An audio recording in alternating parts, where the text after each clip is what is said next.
30 years ago, there was a woman that visited our chapter. She was a traveling consultant, as they were called at that time. And I had a meeting with her about the chapter, and she said, we're doing fine, but the only thing was that we needed to add to our chapter an ongoing philanthropy, something that would put our name out there on the campus, and something that we could carry on year after year. And we had done some car washes and things like that for philanthropy, but nothing that would really carry over as this would do. So I went home and talked to Don, who's an avid runner, and he and another group were trying to put some things together to form a running club. And so I thought, gosh, if we could put the running club together with the sorority, working with them, maybe we'd really have something. So that's what we did. Oh, that's how it all got its start. One of the reasons that we did put the two groups together was that I knew very well that I myself and the women here would not know enough about running and putting a race together, but I knew that these guys would be able to take care of that, and that's exactly why it works. They put the race together. You know, runners are very careful about how long it is. Is it long enough, and is it, does it run through all the things that good runs do? And I knew they would handle that, and that's exactly what happened. The idea for the race and how to maybe do something a little bit different with the race really emanated from a road race that I had run over in Lakeview, Iowa. And it was a summertime race, and after the race completed, the local, I think it was the JC, served an omelet breakfast. I thought, my golly, that's unique, because usually most road races, you get a banana and a cup of yogurt and some water, and that's it. So I suggested that to Eileen, and I'll let her continue with the story. Well, and so that was really how we got the idea for serving an omelet breakfast. First race had, I think, something like 180 entrants, and so we were able to handle it okay at the track. The breakfast was served in a shed that was part of the equipment for the handling. Iowa State track team, yes. Right. Seriously, we set up 3 lunch tables in a U shape and stood behind. We had 6 girls standing behind the tables making the omelet breakfast, but it was enough for 180 participants. But soon, a few years after that, we had to move. It just was not working.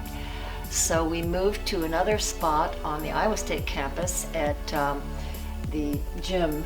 State gym. The old state gym. And it was in the lower level, and it was okay. It was much better than being outside because it was all enclosed, but there were no seating tables or chairs or bleachers. I think they did sit on those to have their breakfast, but it was much better than being in the shed. And so after a while, they started doing some renovations, and we had to leave that place.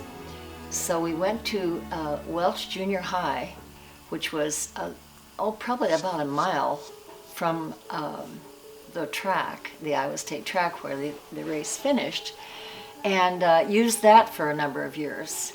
It was a gymnasium, and also not the best, but it was much better than we had.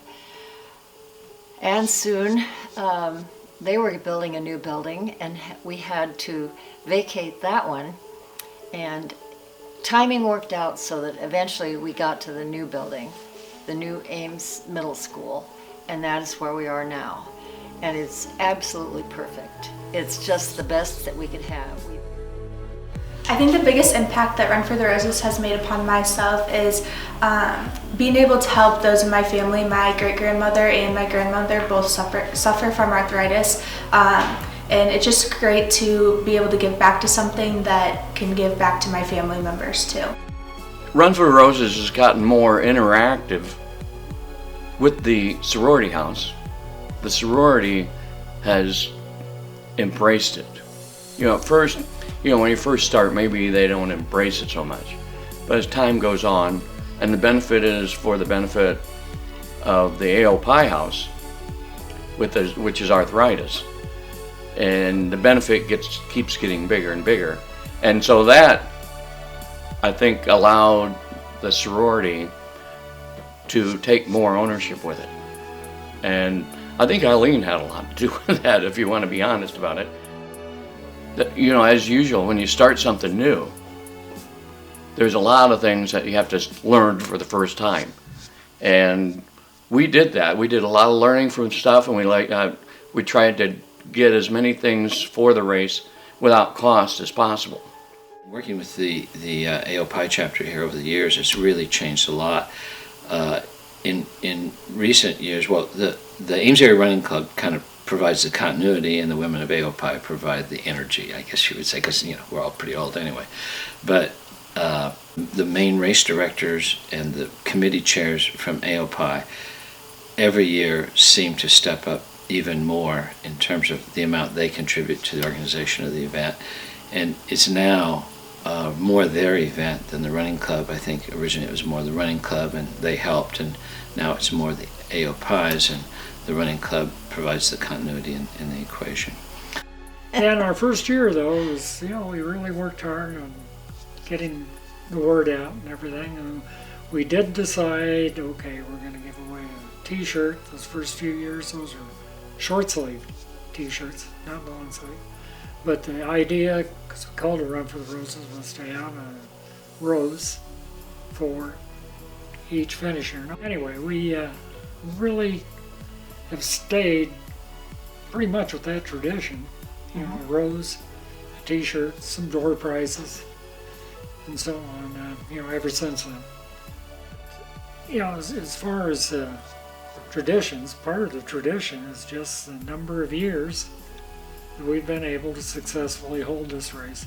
The amount of money, which people always read, that we've been able to raise to support arthritis research grants.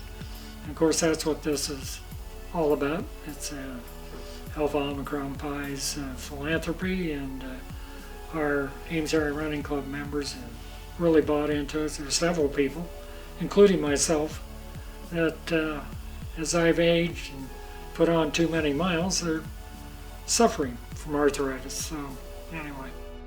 And I used to run the race. And in the 90s, most of the participants in the Run for the Roses were really runners. They were people that were there to run and try to win medals and things like that. And over time, the race has evolved quite a bit, because now we have more families and we have more people that are there because of the cause that we're supporting, rather than to run and win a medal. And in fact, in our area, the participation in road races is generally down, and where the exception is generally up. And it's because we're capturing those families and those people that are out to support the Arthritis Foundation and the causes that we're supporting. So that is really good. We're an exception in the area. And I started helping with the organization of the race, again, a little vague, but about 8 years ago. I don't remember how I got involved. I don't even remember if it was voluntary. Anyway, Don Muff was been an active recruiter. And so I now help on race day with the barricades and the water stops and pick up the water, which is donated by one of the sponsors, so it doesn't cost us anything. And we now barricade off some major streets during this event without any objection from the city, because of what an event it is. So, and in terms of publicity, the period of time I've helped has been a tremendous amount of change. It used to be we would send press releases to local newspapers, put up a few posters. have the AOII women talk it up on campus, and that was what we did. And now we've got the social media part of it, and that's really where the AOII women excel. I mean, they know how to work the social media better than I do, or better than any of the Ames Area Running Club people do. So they've really stepped that up. We've got more engaged with social media, more engaged on campus. We use the university billing system so students can register for the race, and it goes on their campus bill, and that makes it easy for them, so that brings a lot of more students into play. We have worked Facebook and issues like that more. About 2 years ago, we did a major survey of participants, and in my view, the key thing about making this event successful is for the participants to have a great experience. And this is one of those races that provides a great experience if you look all the way through. So my freshman year here at Iowa State, my great-grandbag, Sarah Dvorsky, was actually the AOII Philanthropy director. So since that time, I sort of always looked to her as someone I wanted to follow in her footsteps. So when I was cheering on the runners for the 5K and 10K race at Run for the Roses, I actually met at the time a new friend, Nicole Graves, who I bonded with immediately, and it was one of a memory I'll never forget. You probably wonder how we can come up with this huge amount of money that we are able to give each year. And one of the reasons, probably the basic reason, is our sponsors. We have a group of probably about 18 people who are either gold, platinum, or rose sponsors, and have been for many of them for many, many years. To be a sponsor, a gold starts at $500 and up, and then we have silver sponsors also for $250, and bronze for $100 or better. So in addition to the sponsors, we also of course have the race entry from each one of the runners, and of course this goes toward our major expenses are t-shirts and probably the school to rent it.